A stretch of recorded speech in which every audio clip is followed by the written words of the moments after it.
Anyway, I want to welcome you to the program, Purify Your Body, Transform Your Life, presented by Dr. Ken Freedman of Freedman Chiropractic here in East Brunswick. Dr. Freedman is recognized as the region's preeminent wellness expert. I know he serves on many very distinguished wellness panels within Middlesex County. He has provided state-of-the-art adult and pediatric services since 1979 that have focused on the body's ability to self-heal and optimize the quality of life. Dr. Freedman has served as president of the East Brunswick Advisory Health Council for the past 25 years, and he has guided the mayor and town council on health-related issues that affect the public's welfare.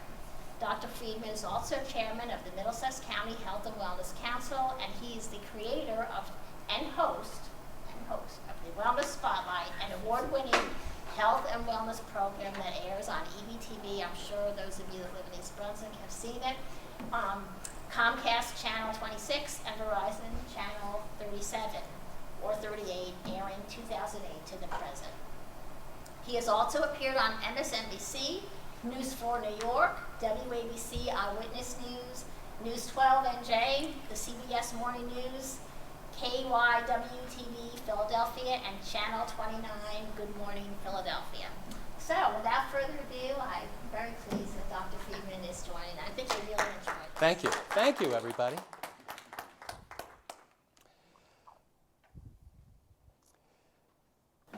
Over the last 36 years that I've been in practice, I know I don't look a day over 35, but over the last 36 years that I've been in practice, my whole practice has been predicated upon 4 key concepts. Number 1, the body is self-healing and self-regulating,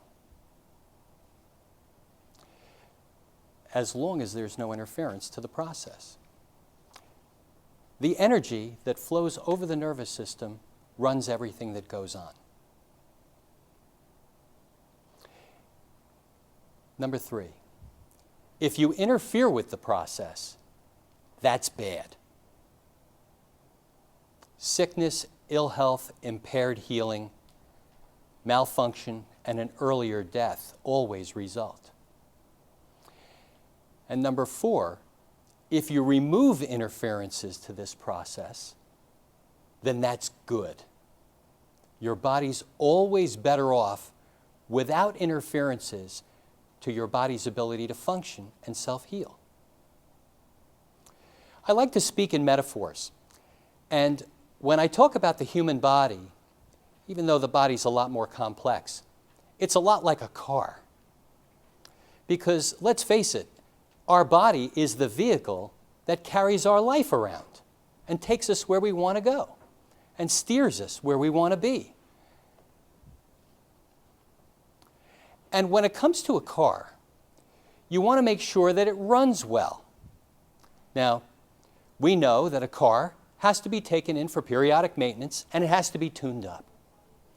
And we also know that in addition to tuning up the car, if you don't put in the right fuel, or if lines get clogged, or the motor gets gunked up, how does the car work? Better or worse? Worse, right? So it's important to take a multifaceted approach towards taking good care of your car. And the same thing is true of your home. The same thing is true of anything that we use that's under stress. It requires proper maintenance and care. And the same is also true for our body.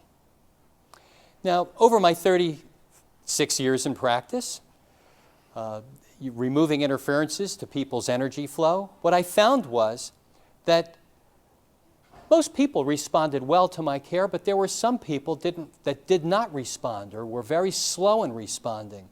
And I found that I had to look deeper and look further into what they were doing that may be contributing to some of the problems that they've had. People with severe chronic headaches that were unrelenting. People who gained weight that couldn't lose weight regardless of how hard they worked out or what weight loss program they were on. People who had joint pains and were taking medications and weren't responsive to the medications, had orthopedic care, physical therapy, and chiropractic care, had massage therapy, and didn't respond. And the list went on. So many different types of problems. And what I found was that there was an underlying cause. Now, if you live in New Jersey, and if you live in Middlesex County, we know that we live in a very toxic region. In fact, Middlesex County is, if not one of the most toxic counties within the state of New Jersey. And we also know that New Jersey is one of the most toxic states in the whole United States. In fact, we know that Middlesex County has a nickname. It's been given after a disease. What is Middlesex County also called? Cancer Alley. Now, why would we get that nickname?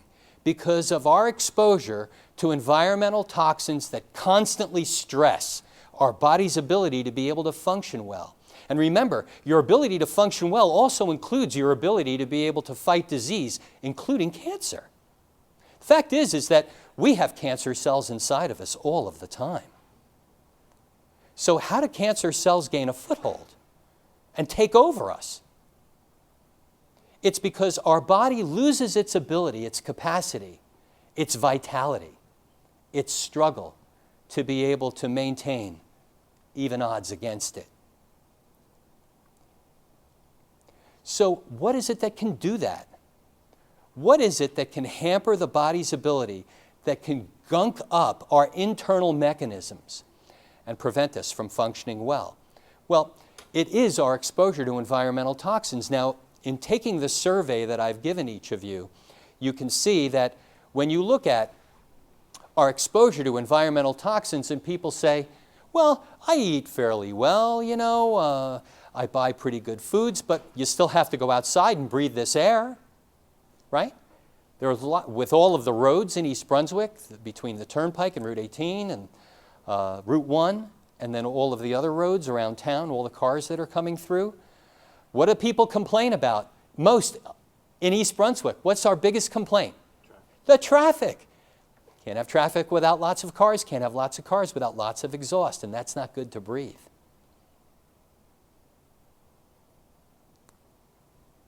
But we're also exposed to other forms of environmental toxins.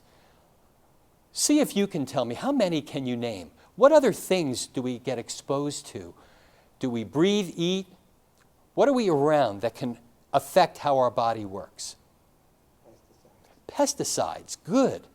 I remember when I was a kid, we used to follow the mosquito commission truck as it was spraying the trees going down. We used to smell it. It smelled great. And I'm still alive. We were just on vacation and they were doing that on, what island were we on? Antigua, and they were doing that on the resort. And I'm like, oh my God, I used to ride my bicycle. And chase the truck. Right. What else? Okay, so excellent. Pesticides. What else? Cleaning solutions for the home. Excellent. Okay. Household cleaning products. Good. Yes. I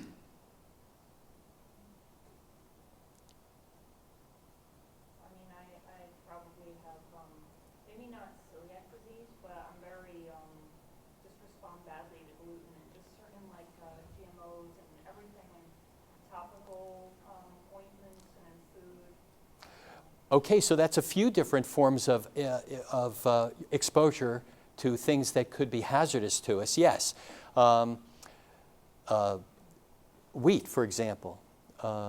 You know, most people think wheat is good. I know when we were kids, wheat was considered part of a healthy diet, but yet, look at wheat. We know the things that are best for us in nature are things in their natural form. You know, nature makes it that way. Nature guides us to the things that are good for us.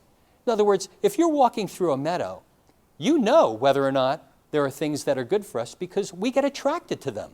The blueberries on the bush, the red apples on the tree tell us it's ready. It draws us to it. We can pick it right off the tree or off the bush and eat it just as it is.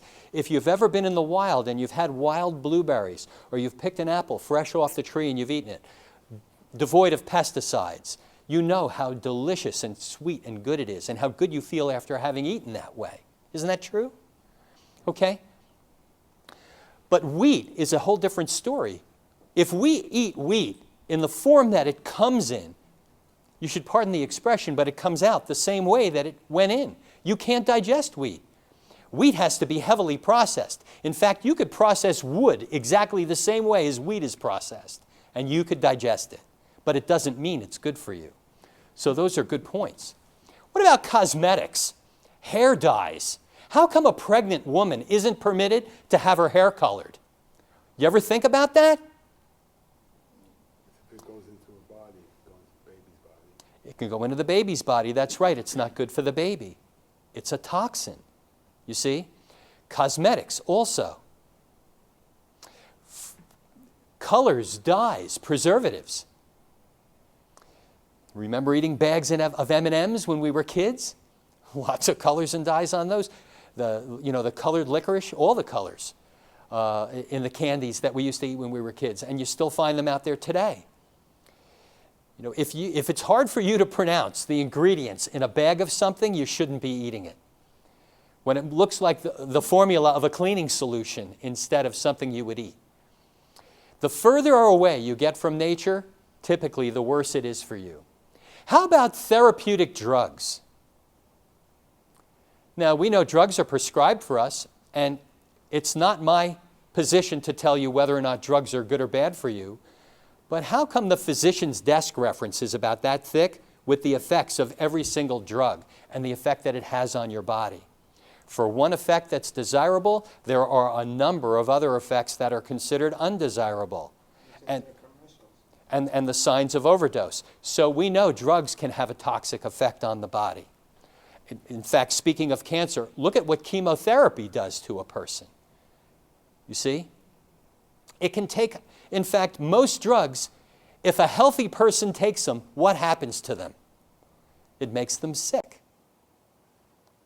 I often wonder, how does giving it to a sick person make them well?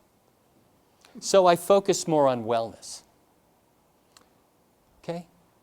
How about cellular debris? What's that? Infections. You get an infection. There's debris that comes from that. Antibiotics, viruses, surgeries, tattoos are all toxins that we get exposed to. When you stop and you think about it, the things that we put on our body, in our body, and are around us really test us every single day of our lives, and our children too. So tonight, what I'm going to be talking about is our exposure to these toxins, going over some very interesting statistics that I'm going to be sharing with you. I'm also going to be showing you the effect that it has on our body. We're going to be talking about a condition called leaky gut syndrome. How many people here have actually heard of that? Leaky gut? Yep. So I'll show you how that occurs and what it looks like inside the body with a video that I'm going to be playing. And then I'm going to be talking about some ways to be able to help yourselves, help your body function as well as it possibly can. Okay? So let's begin. I'm going to start out with a disclaimer. So the library is not responsible for any of the information that I'm going to be going over with you today, but I'm willing to be responsible for that as an expert in wellness, licensed to provide you with nutritional services as well as chiropractic care. Lots of people have had great experiences purifying their body. There are lots of different programs that are out there to be able to help you remove toxins from your body. And I want to be clear right from the very beginning that this is not going to be about taking a laxative or emptying your colon or, having a colon blow or we're needing to wear a diaper because, we're getting toxins out of the lower GI tract. That's not what this is about. This is about cleansing the cells of the major organs of detoxification that are responsible for cleansing your body every single day. And we'll go over what those organs are. Okay? So as I was saying before, we live in a toxic environment. Air pollution's at an all-time high.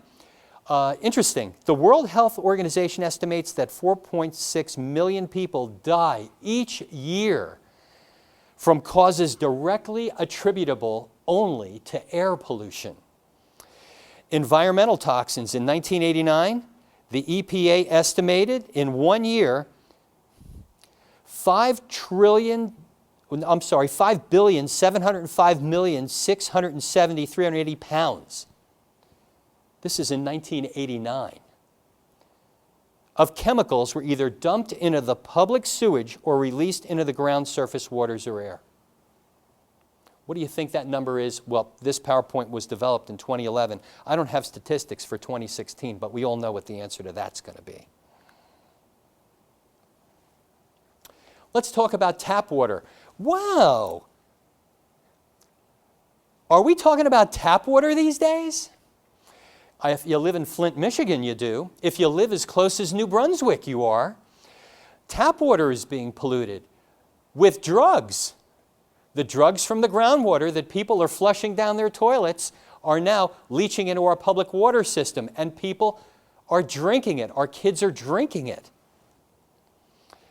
There were no more than 140 contaminants with no enforceable safety limits found in the nation's drinking water.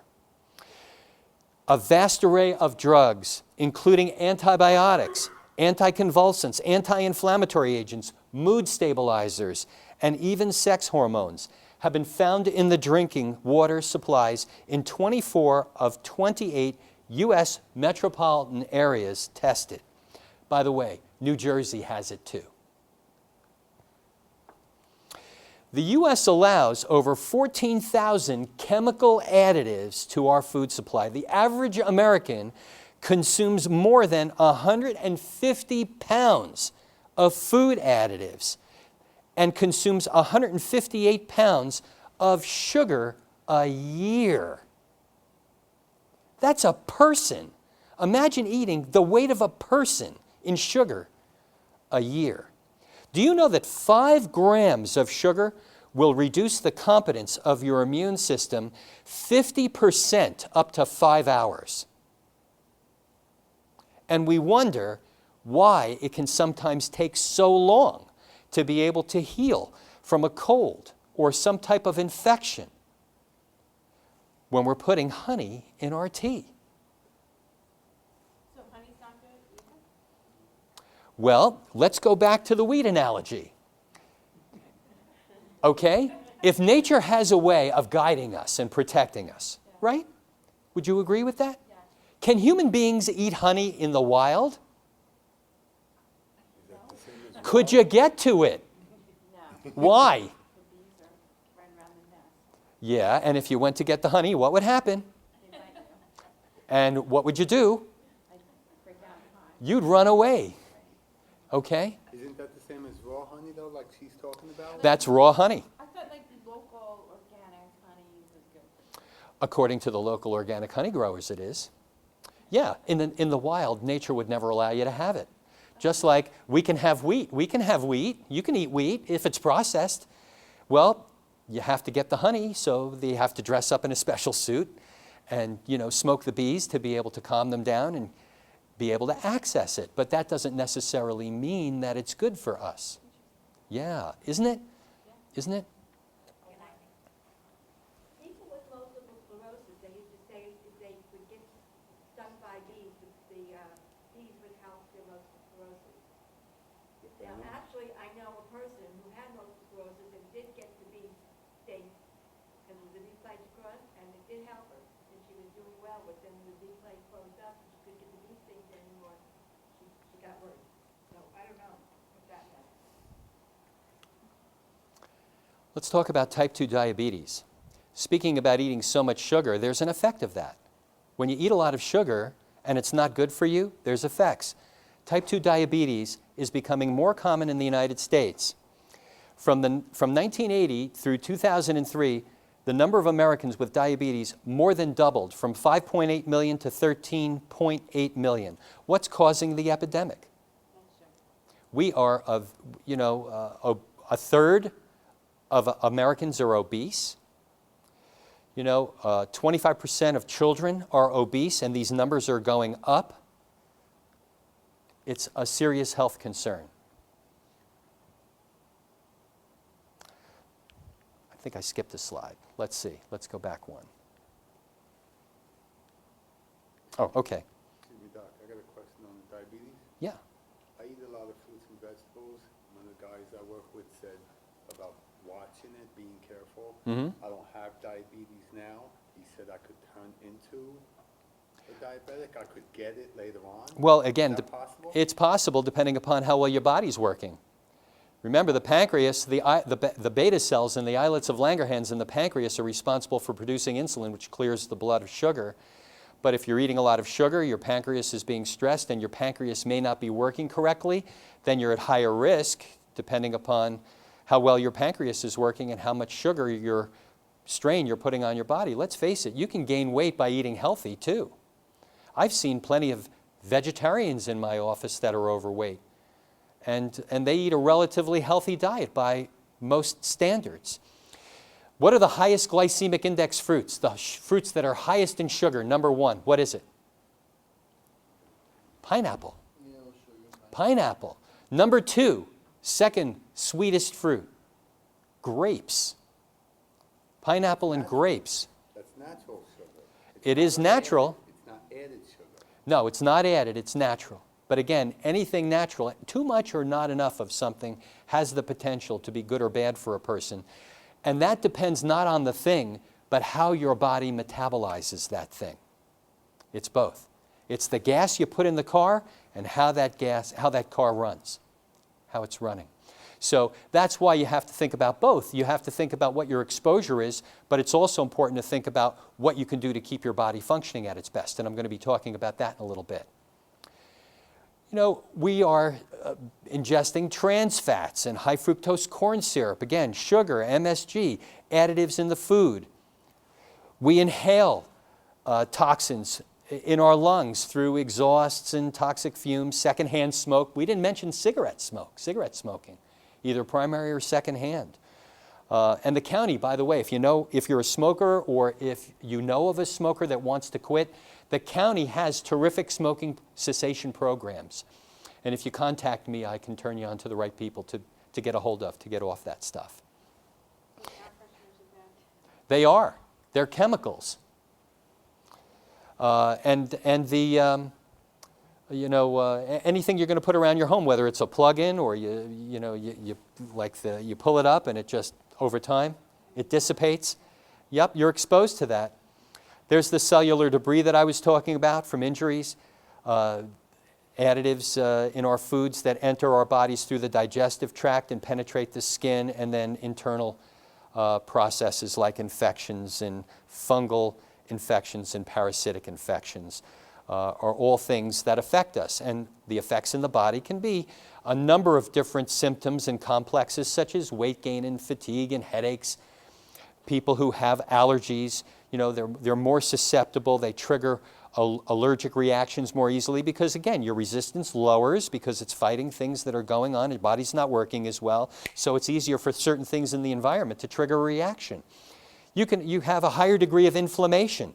Typically, the three stooges that are in the American diet that are most inflammatory are the three stooges. What's one? Wheat, yeah. The second one is sugar, and the third one is dairy. The greatest threat to your health are things that promote inflammation. Inflammation. Heart disease isn't due to high fats in your diet. You need fats in your diet to have a healthy body. It's from inflammation, which causes the blood vessel linings to become sticky, that causes the fat to stick to the blood vessel wall. And that occludes the artery, and that's what causes the heart muscle to fail. It's inflammation. That's the big disease. When a person has severe pain, the doctor gives you an hello. Okay? Hormonal dysfunction can result from being toxic. Anxiety and stress, let's face it, if your body isn't working at its best, if you're inflamed and your body is sensitive, you can't handle stress as well. It lowers your tolerance. It gives you a hair trigger. You get swelling. Your skin becomes affected. You can have skin conditions, skin rashes. Why is the skin affected? What's the largest organ in your body? Skin is. That's an organ. That's the only organ we can really see. It's the biggest organ, and it's a window into your health. So the major organs for purification and detoxification in the body are the liver and the kidneys and the intestines, okay, the lungs. But if the liver isn't capable of eliminating toxins out of your body, then the body has to try another way. So it brings it out through the skin. And these toxins are poisonous. That's why you get serious skin eruptions and acne, and it never seems to go away, because the body, if it's in a toxic state, is trying to cleanse itself, but the skin becomes affected. So you're saying milk is bad for you? I am saying milk is bad for you. So let me talk about that for a second, because people look at me very quizzically. How could milk be bad for you? It's one of those essential food types that we were taught as kids we needed to have. Okay, so where does milk come from? It comes from mammals. Now, human milk comes from humans. So, human babies are supposed to have milk from human mothers because it's made just the right way for them. Now, how many chambers does a cow's stomach have? You know a cow has a multi-chambered stomach. Why does a cow have a multi-chambered stomach? Because what it eats is easy to digest or hard to digest? Right. In other words, its stomach, its digestive system is made like a processing plant to take it from one step to the next, because what it eats is hard to digest. Cows eat the same thing that dogs eat to throw up. Thanks, Doc. Okay? Now, who is cow's milk for? Who did nature design cow's milk for? Baby cows. Why? Because baby cows have the equipment that they need to be able to process cow's milk. So when people drink cow's milk and they get indigestion, or their digestive system violently reacts, that's actually a healthy response, because that's their body's way of saying, get this junk out of me. This doesn't belong inside of me. The best milk for human beings is human milk. But did you know that human beings are the only animals on the planet that continue to drink milk after we're weaned? Every other animal never has milk. But what am I going to do about calcium? I don't want to get osteoporosis and look like this. Spinach is rich in calcium, so is meat. Did you know that almond milk has half the calories and twice the calcium as cow's milk does? And it's actually good for you. Nuts are put on the tree so you could just pick them and eat them. And it's got healthy fats. Sign me up. Fat-free milk isn't good either? Where does fat-free milk come from? Fat-free cow. Do we have to, fat-free cows, skinny cows. Okay, got it? Okay. So, if your body's toxic, if it's inflamed, you're going to have trouble sleeping too. Okay, one of the biggest issues people have today. Okay, so what happens inside of our bodies when we're toxic? Well, you can have imbalances in your pH, enzyme imbalances. You can have sluggish bowels. By the way, what's the number one reason people go to the doctor these days? Number one condition. Number one. Who read the Sentinel this week? Anybody? Who gets the Sentinel? Okay. Okay. Did you read it? No. No? Okay. Pick up the Sentinel this week. There's a fantastic article that's in there about constipation that was written by a chiropractor. Yeah, okay, and it's the number one reason why people go to the doctor these days, because if your body's toxic, it's going to affect your digestive system. There are other factors that affect it too, what you eat and the motility of the gut and how well your body's functioning, but again, if your body's toxic, it's going to affect it. Okay. This is on sealing up or repairing a damaged gut, what we call leaky gut. Let's take a look. Here is a good example of a good, strong, healthy gut with very, very tight colon cells. We call those colonocytes. The average distance there is about 1 to 3 microns. To put that in perspective, a red blood cell is about 7 to 8 microns in width. Now take a look at what we call leaky gut. These colon cells go from 1 to 3 microns in distance to 2 to 300 microns. So you can imagine the debris that leaks through, causing all sorts of immune reactions. There are many well-known conditions that are scientifically documented to be connected to this very condition called leaky gut. Autoimmune diseases like rheumatoid arthritis, a lot of your food allergies, in fact, over 80–90% of your food allergies are simply leaky gut. And of course, it's a major source of toxicity. What things lead to this leaky gut? Drinking too much coffee, too much alcohol, too much sugar, not enough fruits and vegetables, especially organically grown. Chronic use of NSAIDs, non-steroidal anti-inflammatory drugs like ibuprofen, Advil, have been shown in scientific literature to be connected and causing a leaky gut.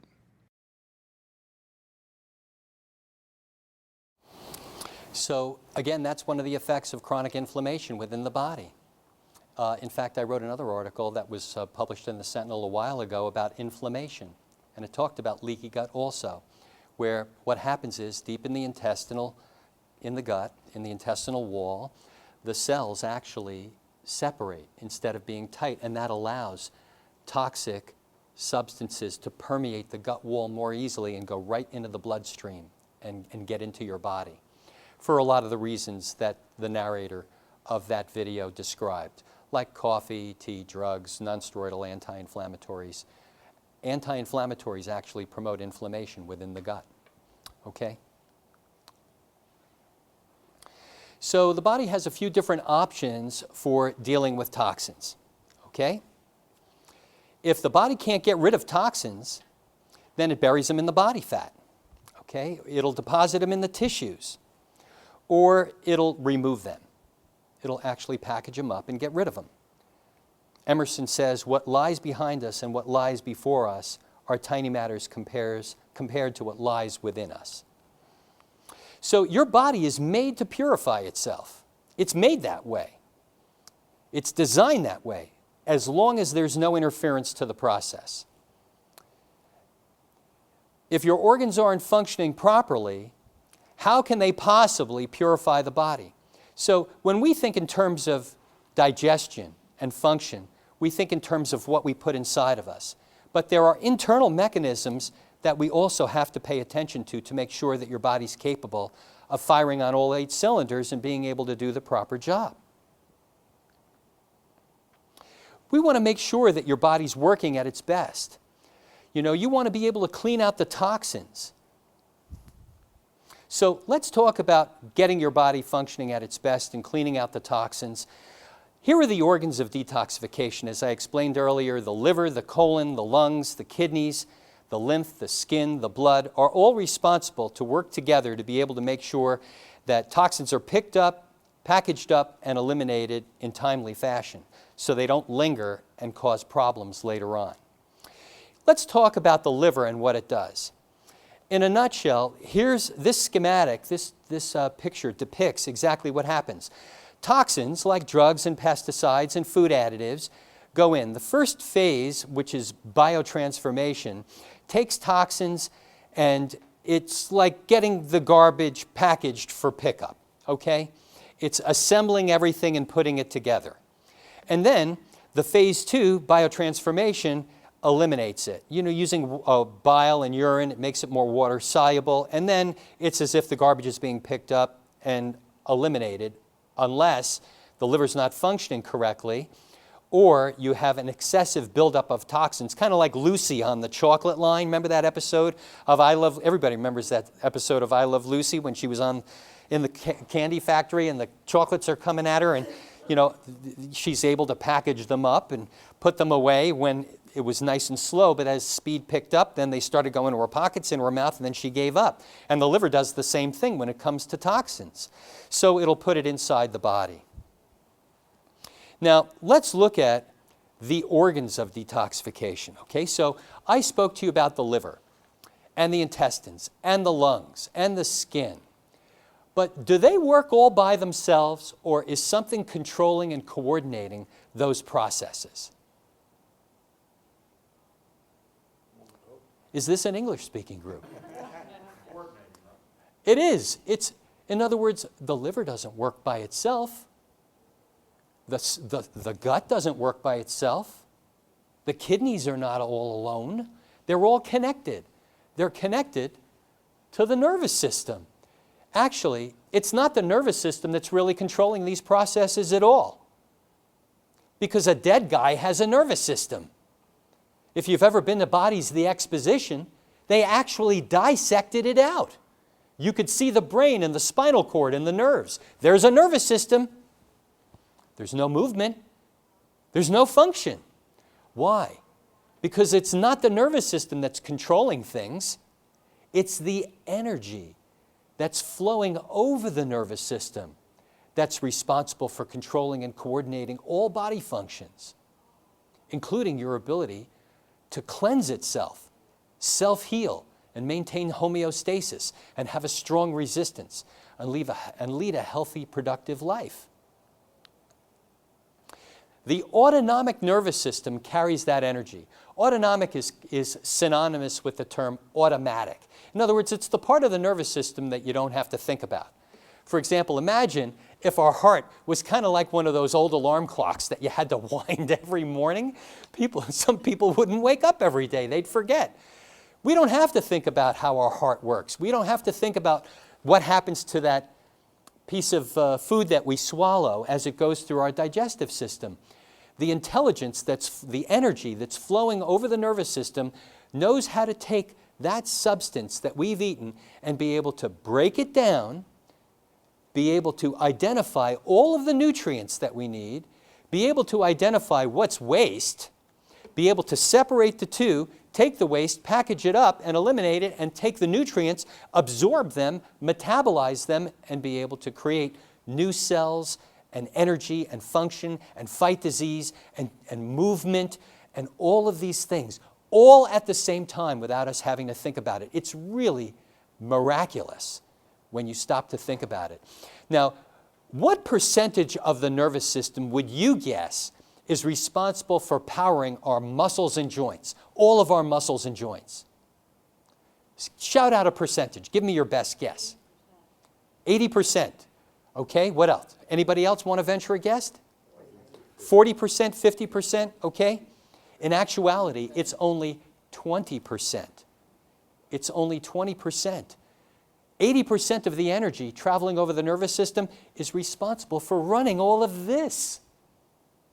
A liver, a spleen, a kidney, a gallbladder, digestion, a pancreas, your sugar metabolism, your immune system, not only running each and every organ, but also controlling and coordinating how all of those organs work together, like a maestro conducting a symphony.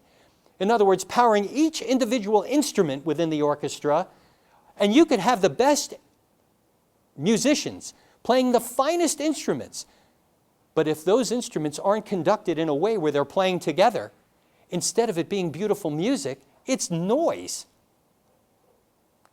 The body has the responsibility of doing that, unless something messes with the process. If you interfere with these systems within the body, what happens? Like a chain, it's only as strong as its weakest link.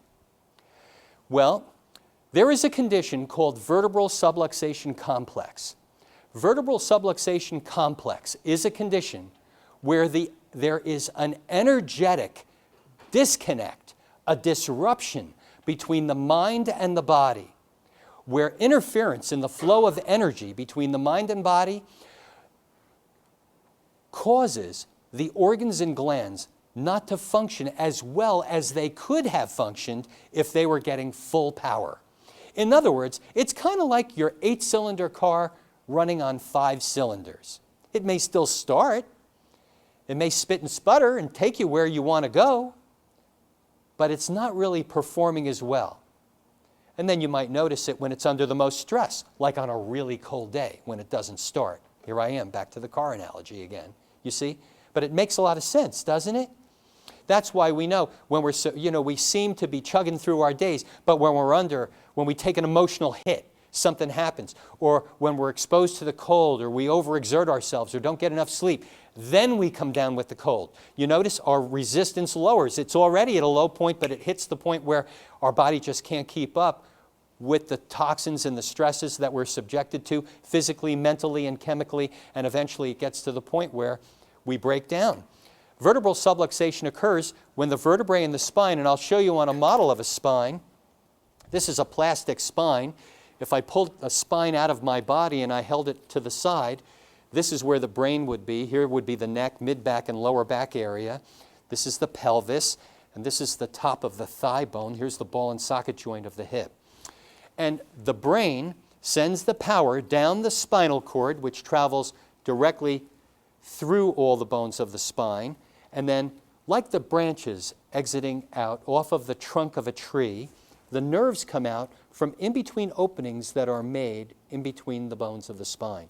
So here's the wiring. And if you look at a spine from behind, it kind of looks like a breaker panel in a house.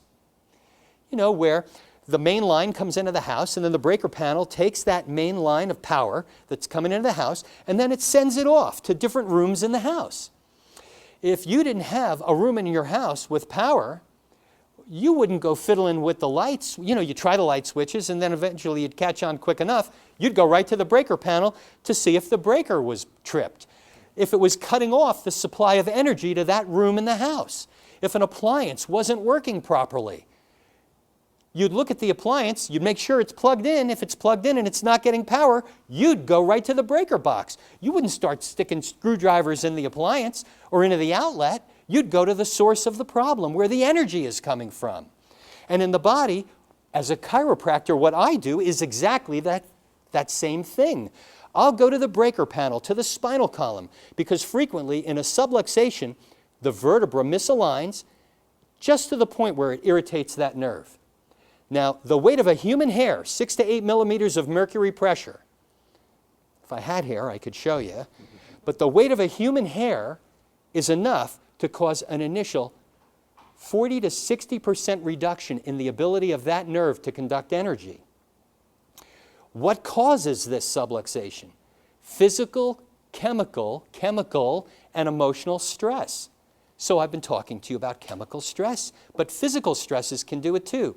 Like carrying a heavy pocketbook or a shoulder bag, or wearing high-heeled shoes, or guys sitting on a wallet in the back pocket, or a slip and a fall, or a motor vehicle accident, or a sports-related injury, or sleeping with your head at a propped or strained angle, with your pillow underneath your neck, or carrying a baby over 9 months, or the birth process itself, obstetrical manipulation at birth, twisting and pulling the head and neck, as the baby is being born, typically produces the first subluxations.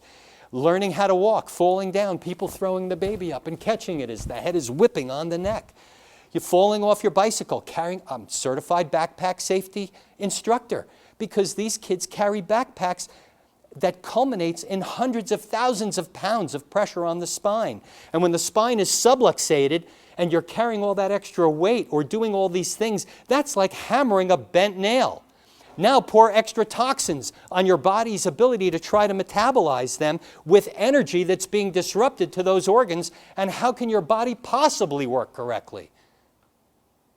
No wonder all these conditions develop. My role as a chiropractor is to check someone to discover whether or not they have subluxation, and if they do, to locate exactly where that subluxation is, and then using a variety of different techniques to gently release that area to restore proper communication between the brain and body. And there are many different ways this can be accomplished.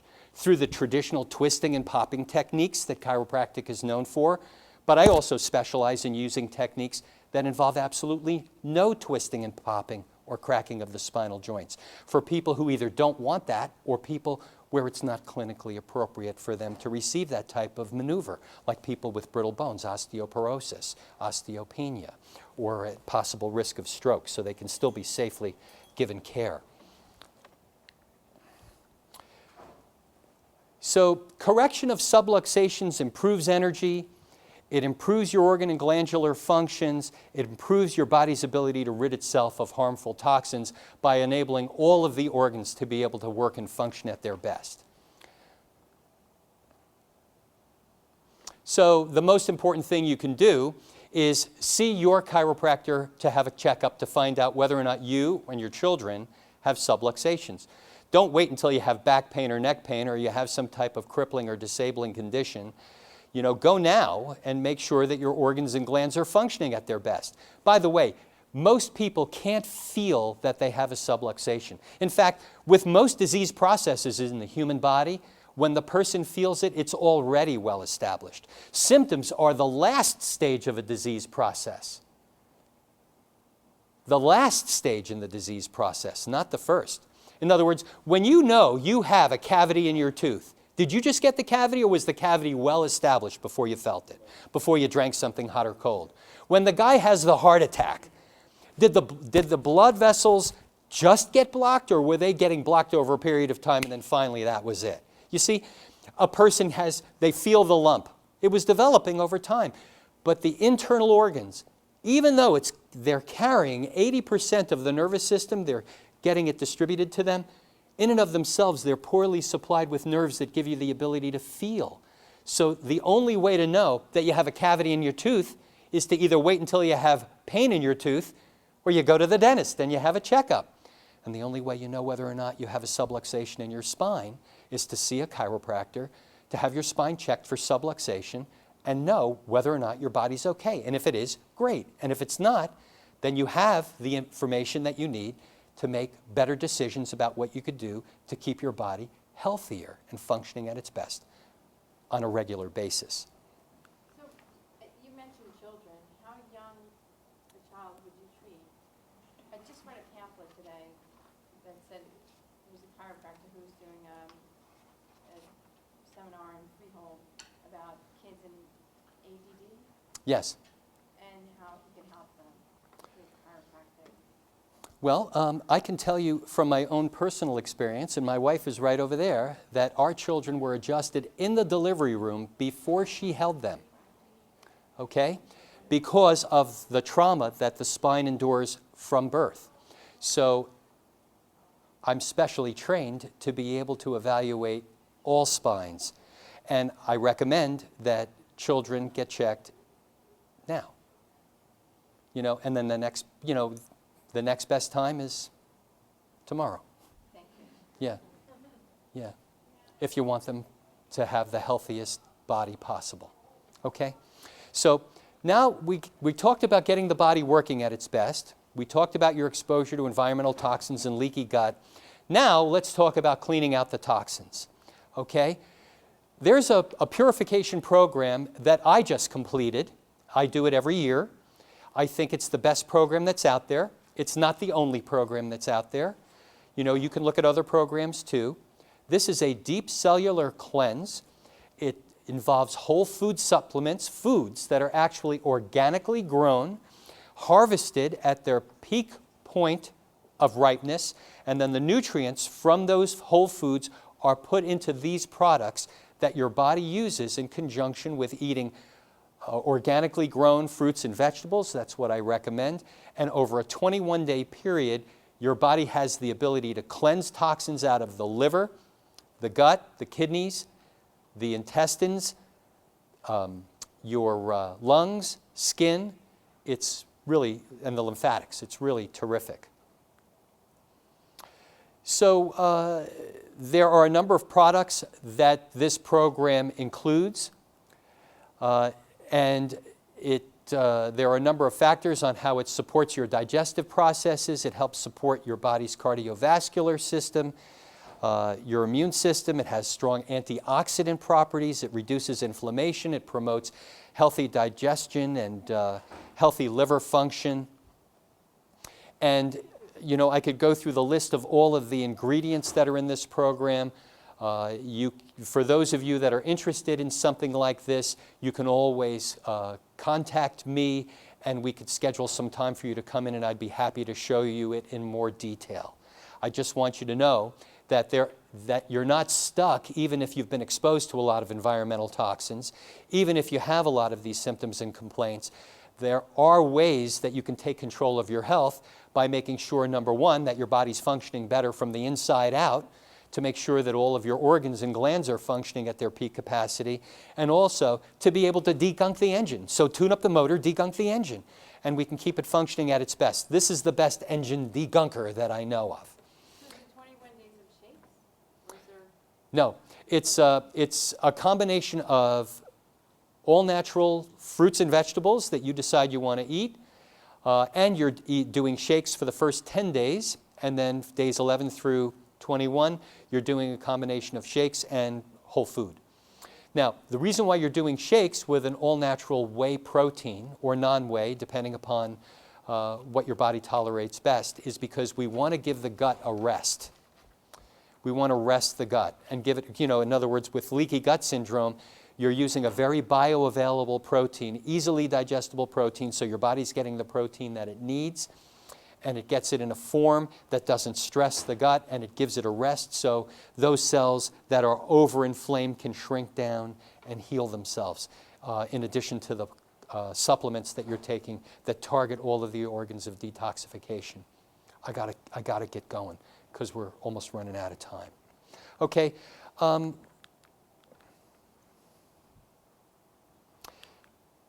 This, again, is more about this specific program in detail. I'm more than happy to show it to you if you want to come into the office. There's no charge or obligation if you want to come in. And you'll know whether or not something like this could benefit you by looking at the forms that you've completed. You have those environmental exposure forms that are there. If you scored between 0 and 15, you're doing pretty good on your exposure. If you scored between 15 and 30, well, you need a little help. If you're above 30, then we should definitely talk, okay?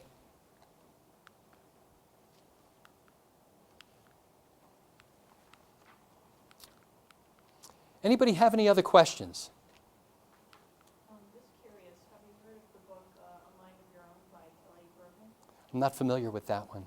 Yeah, it came out, I think, in March, and I've been crazy about it, but a lot of what I read was what you were saying, and there's just so many doctors I've gone to that are just putting down a lot of what I'm sharing with them, supplements, and, well, I have narcolepsy, so I was going through a lot with medicines, and I just got off an antidepressant, it was really bad, so I'm just on Ritalin now, and there's just so many side effects you get from all those medications. So that book really helped, and my mom there, she saw the ad for today in the newspaper, so glad I came. I'm glad you came too. I'm interested to know, what's one of the best things you learned? If you wouldn't mind raising your hand and sharing with me and the rest of the group, what would be one of the best things that you learned today? No honey? Fat-free milk Uh, isn't good? Almond milk, yeah, right. What about soy milk? Any good? Well, you got to watch out for soy, because especially if you're a woman, because it messes with your endocrine system. I've learned of late of this glycemic index, right? Meaning that some sugars are more easily processed than others. But what I'm hearing here is that that might not be relevant, Well, or as relevant. again, your body's ability to be able to process anything depends upon how well your body functions.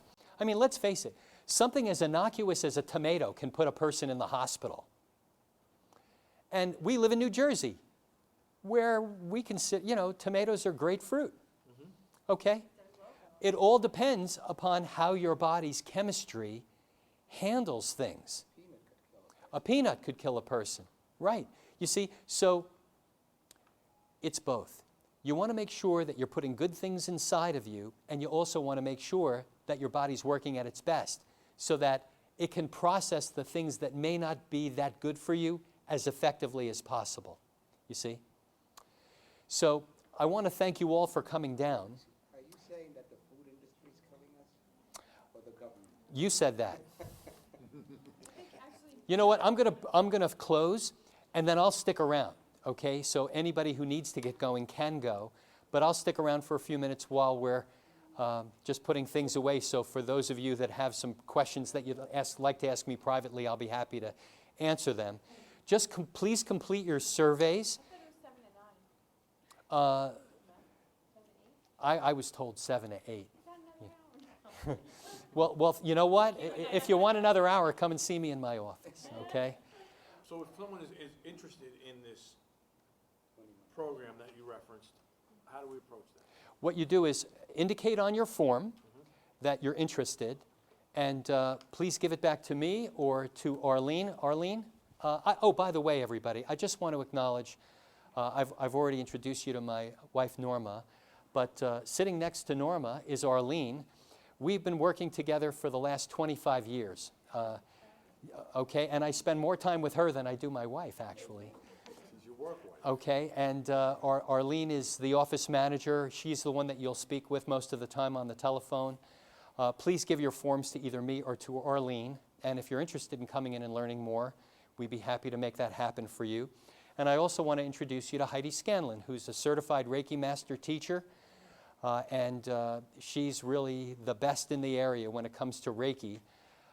If you're interested in Reiki or you want to learn more about it, not only to receive it for yourself or to learn Reiki for yourself, speak to Heidi. Okay? Thank you so much for being such a great group and for your time and attention. Please complete those forms. You can keep the survey and bring it with you should you decide you want to come in and see me. Okay? Thank you again.